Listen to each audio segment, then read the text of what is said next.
السلام علیکم دوستانو، په دې هیله چې ټول به راته روغ او جوړ یاست. د هند او پاکستان ترمنځ د نړیوال جام او آسیا جام پر سر جنجالونه لا دوام لري. د نړیوال جام یوه لوبه هم د هند نه بهر نه کیږي. اوس د پاکستان سره کومه لار ده؟ پاکستان به اوس څه کوي؟ له ډېرې مودې راهیسې د هند او پاکستان کرکټ بورډونو ترمنځ د آسیا جام او نړیوال جام د کوربتوب پر سر ناندرۍ روانې دي چې هند نه غواړي د آسیا جام لپاره پاکستان ته ولاړ سي او پاکستان هم هند ته د نه تګ ګواښ کړی دی. که څه هم د آسیا جام په اړه داسې راپورونه دي چې په دغه سیالیو کې د هند لوبې له پاکستانه بهر کیږي، خو داسې هم ویل کیږي چې دغه ټورنمنټ په بدوو هیوادونو کې نشي ترسره، نو ښایي په قطر یا هم اماراتو کې ترسره سي. بلخوا پاکستان کرکټ بورډ هم ګواښ کړی و چې د هند د نه تګ په صورت کې موږ هم هند ته نه ورځو.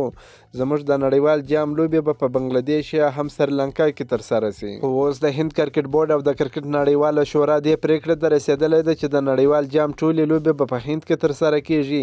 یوه لوبه به هم د هند نه بهر نه ترسره کیږي چې پاکستان به له مجبورې ورځې هند ته ځي.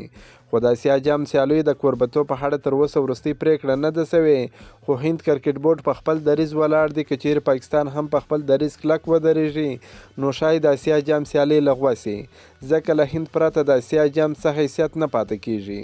که مو دا ویډیو خوښه سوې در سره لایک کړئ، د خپلو ملګرو سره هم شیر کړئ. دا نور تازه معلوماتو لپاره هم زموږ سره اوسئ. تر بلې ویډیو پورې د الله په امان.